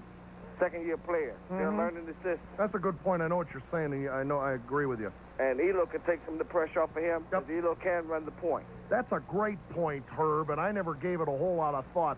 The idea of Elo's control with Brandon at the point is an excellent suggestion. Yeah, that's why I like that move. That's a very good point. I know right. Elo, he might, he's good starting, but I think he's more better suited for the team-wise coming off the bench. I agree with you. That's a good point. I also think Elo is a little more of a freelancer, and when you don't have the structured offenses you have with the Price there and Doherty and Larry in the middle, I think it gives Craig a little more leeway, and Craig's a better player if he's on the move. Yeah, that's just like what Lenny was saying. If they go to a big lineup, you got Wilkins and Elo in there. Now, who's going to run the point? Elo. There you go. That's a good point. We're talking points, and you guys made a bunch of good ones. All right, Professor, I'll be in touch with you. Thanks, Herb. All righty. Okay, we'll take a timeout, get a ticker from Alan Davis, and be back at you. Stay with us. Sports Radio 1220 WKNR. Your number one source for the best TV coverage of local, regional, and national sports is Sports Channel. Tune to Sports Channel in November as the Cavs tip off the season in style with 7 games against the NBA's elite. Sports Channel's college football lineup gets serious in November with Notre Dame, West Virginia, Kentucky, Louisville, and all your regional favorites. And the CFL winds down. Be sure to catch Sports Channel's exclusive coverage of the Eastern and Western semifinals, as well as the 80th Grey Cup Championship, Canada's Super Bowl. Then relive the history of America's favorite pastime with baseball's greatest games. So remember, there's only one place for the most comprehensive local, regional, and national sports. It's Sports Channel. Call your local cable operator today for more details. Tune to Sports Channel for all the insights of Cavs basketball tonight at 7 with Cavs Tonight. Then watch as the Cavs try to outshoot the Washington Bullets live at 7:30. Only on Sports Channel. Tommy, did you take Moose for his walk? I guess so. You guess so? Yeah, I'm never sure whether I'm taking him or he's taking me. Well, keep eating right and taking Flintstones vitamins, and soon you'll be a bigger influence on Moose. Flintstones, complete with the vitamins and minerals kids need and the great taste they love. Hear that, Moose? I'm going to be somebody you can look up to. And growing. WKNR update. This KNR 2020 ticker is brought to you by Ameritech Centrex, a business communication system that will never become obsolete. Browns and Chargers at the stadium on Sunday. Brian Brennan now a member of the Chargers after being picked up on waivers following his release by the Bengals to make room for Brian on the roster. The Chargers have put former Browns cornerback Tony Blaylock on the injured reserve list. Dennis Eckersley, the winner of the Cy Young Award, easily outdistancing runner-up Jack McDowell.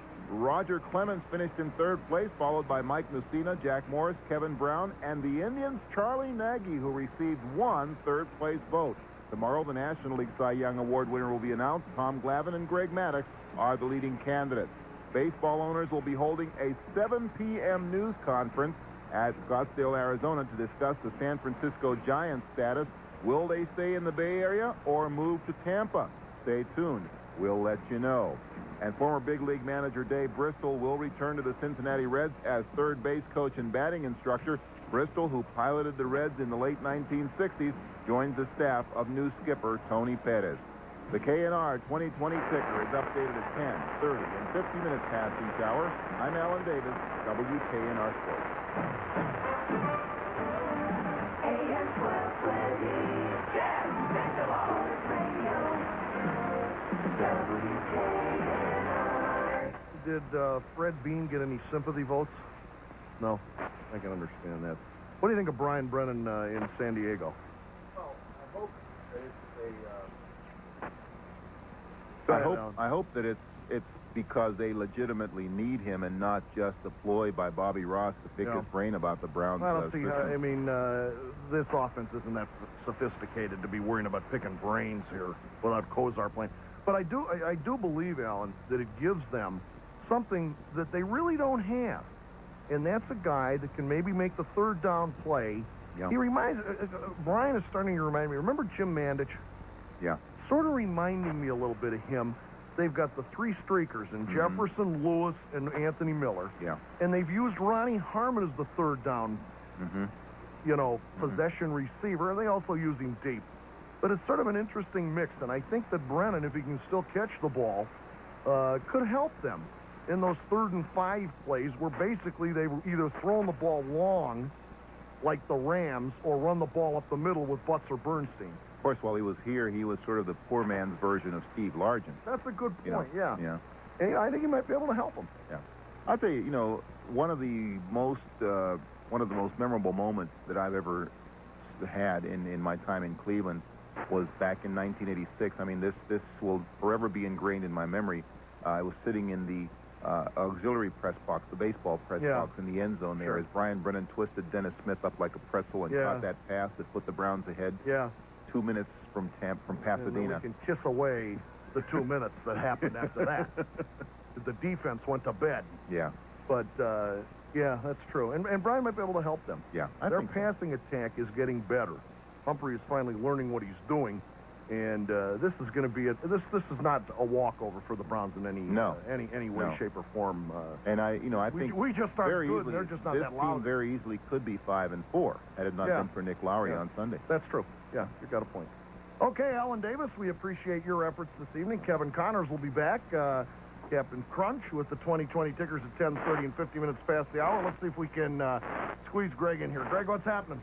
Hey, this is my first time calling your show. Well, welcome to the show. Thank you, and I'm also a transplant. Where are you from? The Buffalo, New York area. Buffalo, New York. So I do have a bone to pick with you, a comment you made the other night, but I want to lead off with something else first. All right, what would you like to talk about? Bob Dahl. Yes.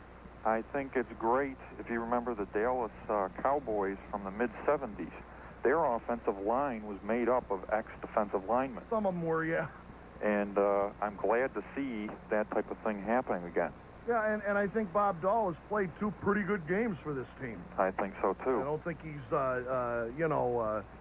getting to the point yet where he's Anthony Munoz, but I think he is improving, and it's going to take some time. He hasn't played any offense. He was a defensive end for Notre Dame, and I sort of like that. Yeah. Now, what's the bone you got to pick with me? Well, going back to the Super Bowl 2 years ago against the Giants, you had a caller, Mike, last night, and you were talking about how it was the Giants' defense that won that Super Bowl. Well, if you want to blame the place kicker, you can blame him. No, I don't blame Scott at all. All right. That, a 47-yard field goal, that's for him. That's a punch. That is a punch? I mean a punch. It's a long shot. Yeah, 50-50 exactly. But Buffalo lost that Super Bowl because of the way the Giants' offense controlled the ball. That's right. And I'll agree with you there, but I'm also going to say this, that when Buffalo came into that Super Bowl, they were scoring points. Yes. And they couldn't get off square one against the Giants' defense well, for now any wait a length of minute, time. Jeff. Anthony Reid couldn't catch the ball over the middle. They had the ball less than 20 minutes. All right. And the offense was responsible for 17 of their 19 points. And again, of course, if Scott makes the field goal, they would have had a point a minute for their offense. Let me ask you this, though, Greg. Sure. Do you believe, and I do believe this, that if you watch that game closely, that the Buffalo receivers, especially Reid, were intimidated by some of the belts they took early in that game over the middle?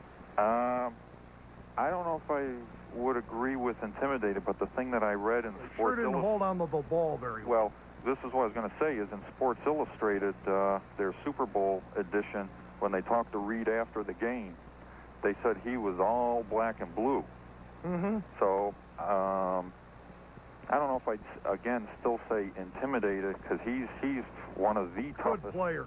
Yeah, receivers going over the middle. Good play. Well, he was black and blue, not because he was sitting eating pizza on the sideline. Somebody was hitting him. That's right. And that's the Giant defense. That's right. I personally don't, and I'll agree with you. When they consistently gave out a Sanders a ball and the 9-minute drive, I think it was over then. But I think in the first half, if you look at the defense and the inability of Kelly and Thomas and Reid to move the ball with any consistency, I give the Giants defense credit for setting the tone of that game. Yeah, but Buffalo's shown in other games their offense in one quarter can wipe out a game. I agree, but they didn't do it. And this wasn't another game. Okay. All right, you keep in touch. Will do. All right, buddy. Bye. Okay, we got plenty to come. Another hour needle in up at 8 o'clock. We're talking about all kinds of stuff. Whatever turns your crank. Talking about Craig Elo on the bench. I have no problem with that. Apparently Elo doesn't either. And are the Browns a mirage? Is the internal strife at Houston so great they couldn't have beaten anybody on Sunday? I don't think so. Browns defense played very well. Stay with us. We'll be back for another hour after this break.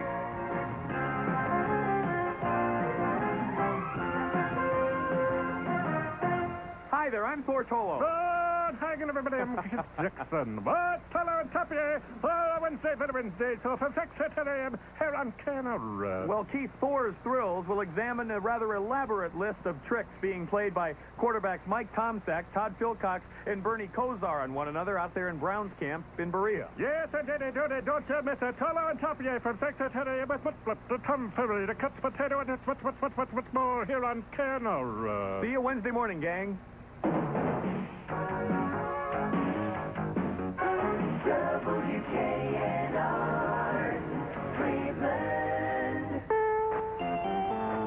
CBS News, I'm Dick Reeves. The Pentagon has bowed to a ruling of a federal judge in Los Angeles that it must reinstate a discharged Navy man forced out because he is a homosexual. More from Pentagon correspondent David Martin. If Petty Officer Keith Meinhold reports for his duty station at Moffett Field in California on Thursday and raises his right hand, the Navy says it will, as the judge has ordered, reinstate him. But this does not mean that the military has suddenly decided to start accepting homosexuals. Justice Department and Defense Department lawyers are studying the judge's ruling. They're looking for grounds to appeal it.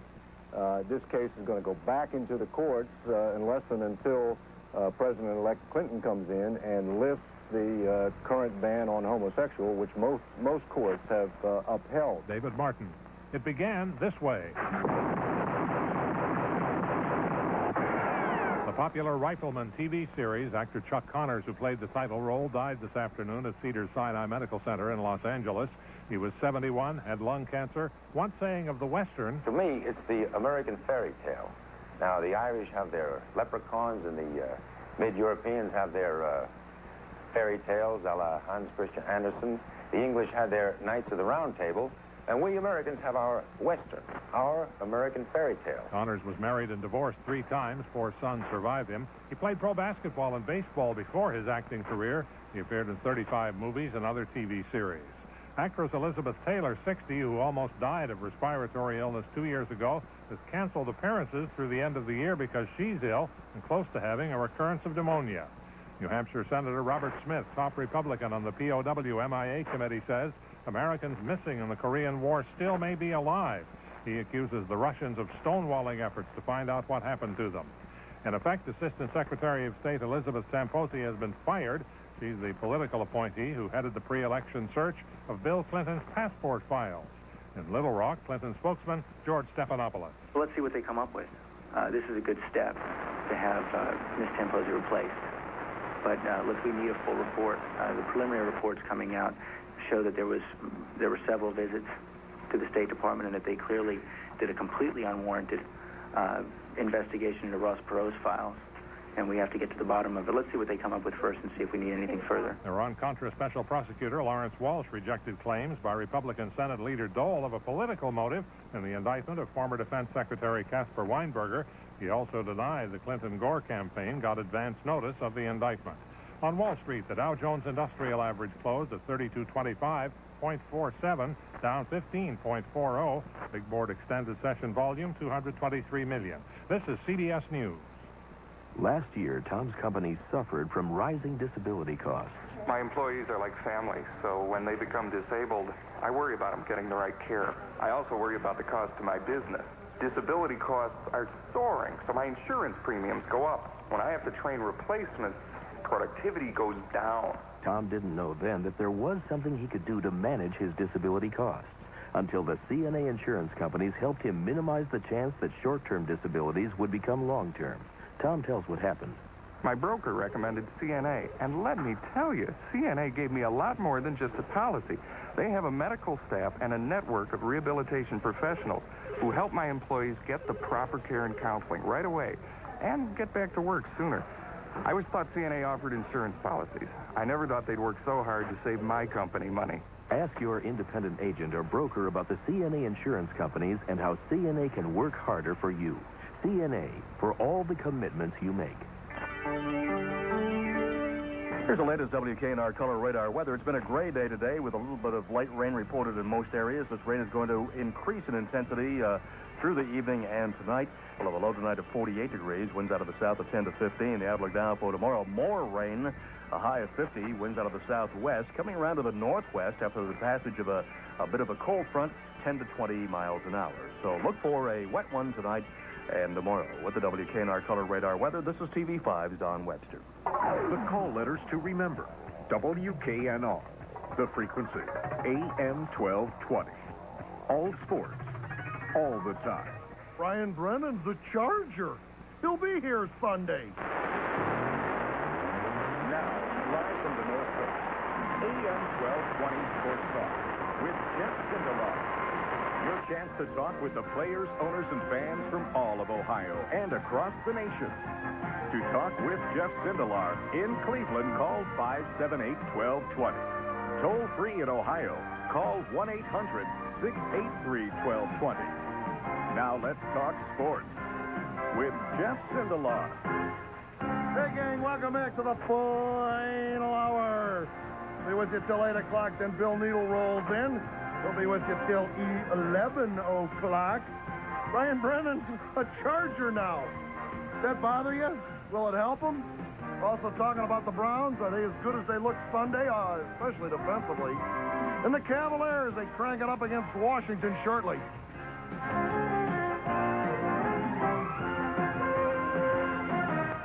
All right, welcome back as we continue on Sports Radio WKNR. Hey, gang, I want to talk to all the Tribe fans so you can get cooking with the Indians Wives Association Cookbook. Now it features favorite recipes of Indian players and coaches.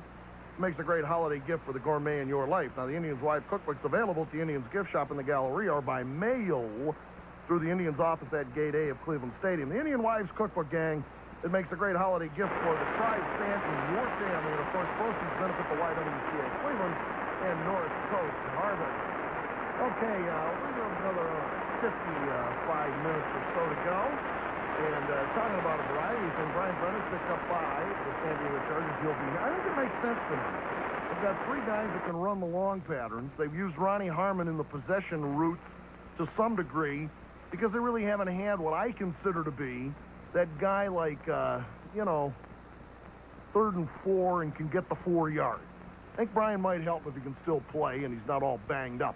Let's get back to the phones and talk to another Brian. This one's in Fairview. Brian, how are you? Great, Jeff. How you doing? Good. I want to ask you about the Tyrell Brandon. I mean, I think he's a decent player, but I don't like how he brings up the controversy in terms of I'm not getting enough minutes, That's too blah, bad. blah, blah. Yeah, that's all hot air. Don't worry about it. Lenny looks at that pretty much as a young player who at the college level was the whole team and now has to learn what this is here. And this is way different than the Pac-10. And I think I think probably Lenny, and I can't speak for him, but I'll just make this opinion. I think that it shows that Terrell isn't satisfied with being what he is and striving hopefully to be better, and there's nothing wrong with that. But I wouldn't worry much about it at all. Okay, and I want your opinion on both John Battle and where you think he fits in. I think John Battle fit in certain matchups and certain situations when they want points and the transition game. And I think I don't want to trade him because I just think that it makes this bench deeper. And I think that what you've got to remember here, clue me in on the last time an NBA team went through a whole season without an injury. I can't. I wish I'm clueless. That's the bottom line. Yeah. And John Battle is a tremendous insurance policy for this team, and I think he'll get some minutes when time warrants it. I don't have any problem with him being here, and I think he can contribute. Will he be satisfied, though? I don't know, but I think with John, and I think that they have to sell John on the fact that this team has a chance at the whole thing, and you can be a part of it. Now, in your career, we're not talking about a guy that's in his second year. You want to go down and play with Dallas? Yeah. By the time you'll have to be, you'll be 72 by the time they're a contender. Now, he could have got more money with someone else when he signed with us originally, right? I'm not so sure that's the case. What I think he could have done, okay, is gotten in a situation where it would have demanded more playing time. But the way I understand it, he's here for 6 years on a open-end contract that accelerates as the years go on. And I think that certain teams would have a problem taking that. I think John ought to be happy where he is because, again, we're talking about if this team does not get one injury to the point where Battle is getting 2 minutes a game, then they've got a hell of a chance to get rings this year. Yeah. Well, because it just doesn't happen. You got to be happy with Danny Ferry's performance as of late, huh? Danny Ferry is working into a situation where he might be able to contribute this year, and that's what you're looking for. Right. Danny Ferry's biggest problem is the three guys playing in front of him are all-stars. Have you noticed, though, I haven't seen him more comfortable now than in the past. He seems really comfortable out there in the court. He's learning. He's learning. He just hasn't had much time to play. Yeah. I mean, you end up with an expansion team or somebody that's lousy, and you're going to get a lot of time, and you come along further, and you find out way quicker